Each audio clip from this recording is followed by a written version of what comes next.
Yes, children of 9th Daisy, I am continuing with the singing of hymns. That is the chapter 2 of history. The Aryan way of worship was very simple.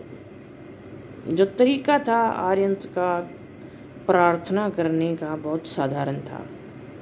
They had not built any temple as is done these days.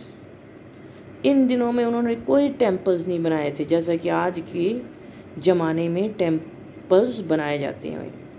उन दिनों में ऋग्वैदिक period में उन्होंने कोई temples ऐसे नहीं बनाए थे जैसे कि आजकल के ज़माने में बनाए जाते हैं. Not did they worship idols. मूर्ति पूजा भी नहीं करते थे वो. दे रिसाइटेड मंत्रास और hymns in the open air. खुली हवा में, खुले आसमान में वो मंत्रास की रेसिटेशन करते थे और हिम्स की रेसिटेशन करते थे. All the members of the families took part in the chanting the hymns. और सारी फैमिली के मेंबर्स हिम्स की चैंटिंग में हिस्सा लेते थे. Yajnas and sacrifice. यज्ञ और हवन, बर्निंग इंसेंस, वॉज द अगरबत्ती जलाना, वॉज द मेजर पार्ट या अग्नि प्रज्वलित करना. ये प्रमुख हिस्सा था उनकी धार्मिक ड्यूटी का. डेली यज्ञास, हर रोज यज्ञ परफॉर्म किया जाता था पर वो बहुत सिंपल साधारण होता था और यज्ञ को फैमिली के मेंबर्स खुद ही परफॉर्म करते थे. Besides these daily yajnas, in daily yajnas के अलावा वो स्पेशल यज्ञ भी परफॉर्म करते थे फेस्टिवल के दिनों में. Sometimes animals were sacrificed on these occasion. कई बार एनिमल्स, पशुओं की बलिदानियाँ दी जाती थी ऐसे अवसरों पर.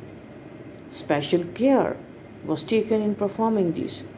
और स्पेशल खास ख्याल रखा जाता था यज्ञ परफॉर्म करते वक्त.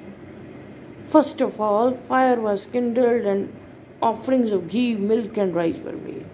सबसे पहले अग्नि प्रज्वलित की जाती थी और ऑफरिंग्स, आहुतियाँ जैसे घी, मिल्क और राइस आग में डाले जाती थी. The soma was also offered to God. सोमा गॉड्स को दिया जाता था और इसे बुरा नहीं माना जाता था. और आर्यंस ये मानते थे कि गॉड सोमा को बहुत पसंद करते हैं. यज्ञ और सैक्रिफाइसेस परफॉर्म किए जाते थे गॉड्स को प्रोपिटिएट करने के लिए, ताकि गॉड्स को संपन्न करने के लिए. हो इन टर्न, ताकि संपन्नता के बदले गॉड्स वर्शिपर्स को ब्लेस करें. ब्लेस यानी आशीर्वाद दें. जो उनकी पूजा और आराधना करते हैं, जो उनकी वर्शिप करते हैं, अपने भक्तों को ब्लेसिंग्स दें, आशीर्वाद दें. विद किसके साथ? शांति और प्रॉस्पेरिटी, संपन्नता के साथ. Political organisation and administration of the Rigvedic Aryans. Rigvedic Aryans का राजनीतिक संगठन और प्रशासन. स्टेटस ऑफ किंग का स्टेटस, किंग का रुतबा क्या था? The early Aryans lived in tribes. Early Aryans कबीलों में रहती थी जिसे जनास कहा जाता था. ईच जना हैड इट्स ओन चीफ और किंग. हर एक जन का खुद का चीफ या किंग होता था. Who was generally a hereditary successor. जो कौन होता था? हेरिडिटरी सक्सेसर होता था. मीन्स वो राजा का ही बेटा होता था. But in case the king prove to be cruel. But मान लो कि किंग क्रूअल साबित होता था. क्रूअल मीन्स बहुत ज़्यादा अत्याचारी करने वाला प्रूव होता था. They had the right to replace him. तो सबको राइट होता था इसको रिप्लेस करने का. किसके बदले में? दूसरे चूज किए गए किंग के बदले में इसको पिछले क्रूअल किंग को राजगद्दी से हटा दिया जाता था। The king had to seek and secure the help of his people. और किंग को अपने लोगों की मदद करने का पूरा अधिकार था। यानी for his own safety means king को अपनी मदद करने का या मदद लेने का किससे? लोगों से पूरा अधिकार था। किसके लिए? अपनी सुरक्षा के लिए, अगेंस्ट अदर कंटेंडर्स। किसके बरखलाफ?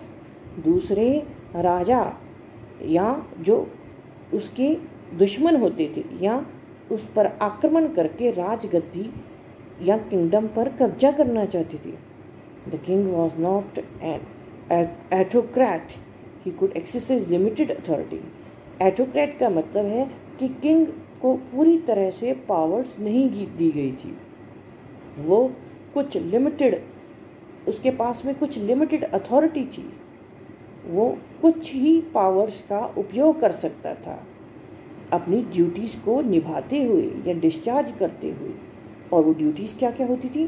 टू डिफेंड हिज पीपल, अपनी प्रजा की रक्षा करना, प्रजा को जस्टिस देना, न्याय देना, and lead them in war etcetera, और जंग के लिए प्रोत्साहन देना।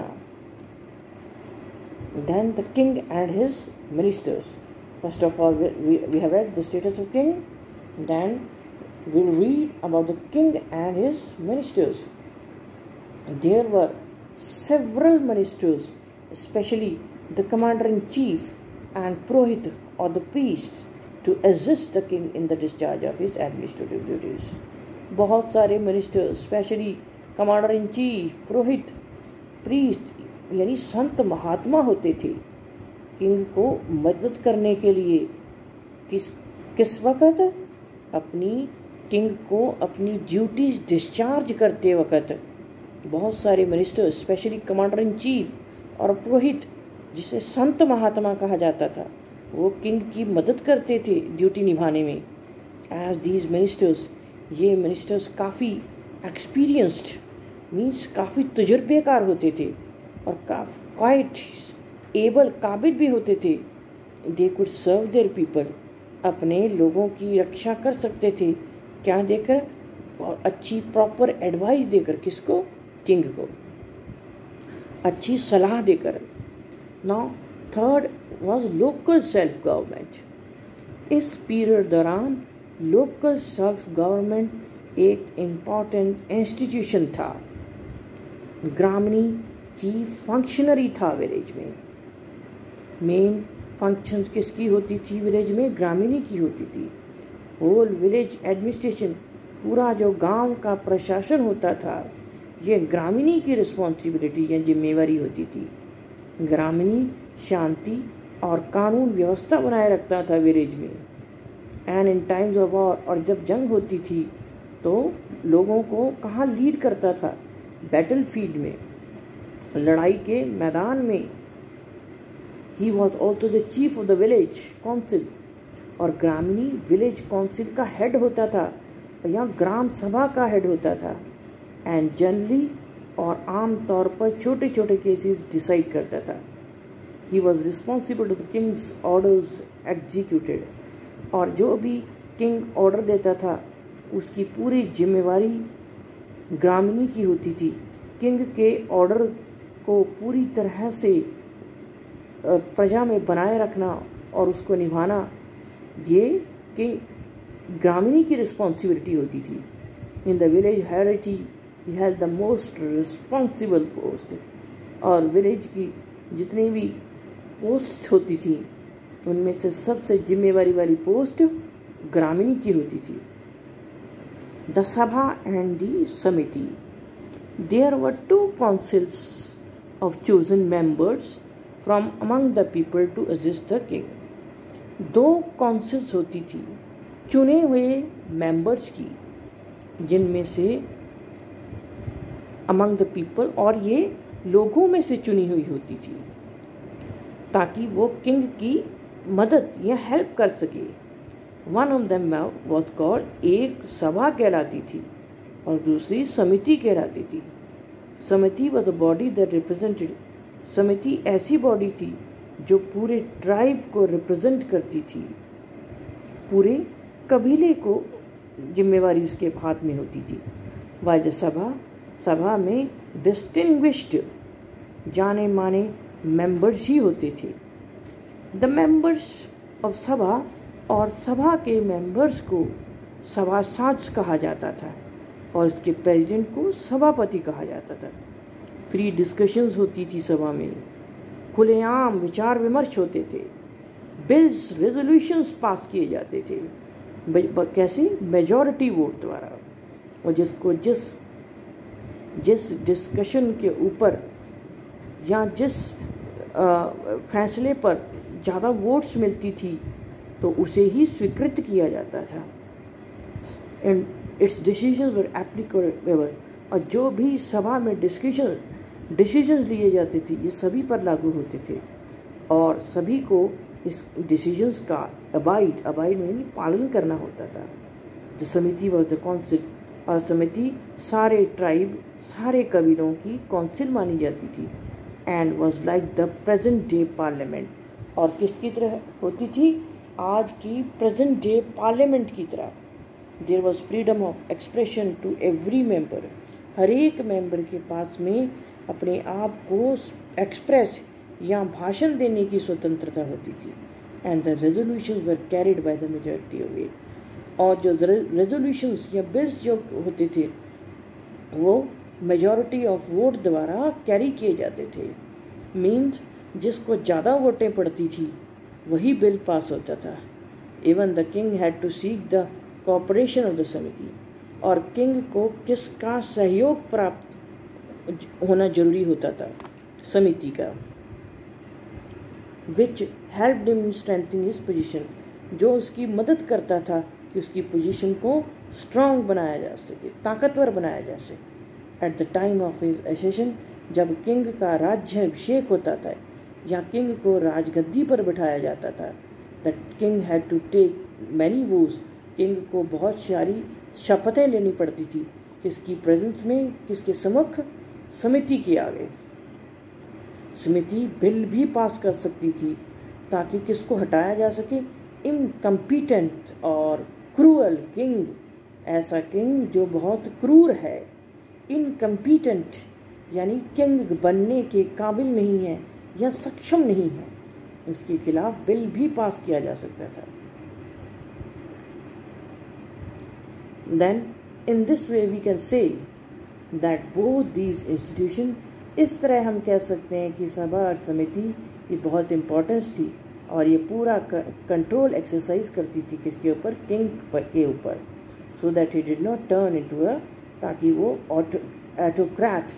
एटोक्रेट मीन्स ऐसा किंग ना बन जाए जो अपनी पावर का दुरुपयोग करे या लोगों की भलाई के बजाय उनके बुरे के लिए करे। Thus we can say that despite these monarchical system, तो हम ये कह सकते हैं कि monarchical system के होने के बावजूद भी there were glimpses of democracy in that, कुछ चिन्ह मिलते हैं, कुछ सिंबल्स मिलते हैं डेमोक्रेसी के। किसके? एडमिनिस्ट्रेटिव सिस्टम में। किसके? प्रशासनिक सिस्टम में। आर्यंस के प्रशासनिक सिस्टम में। So children, today up to here only. Tomorrow we'll study method of warfare of Aryans and then later very civilization. Thanks children.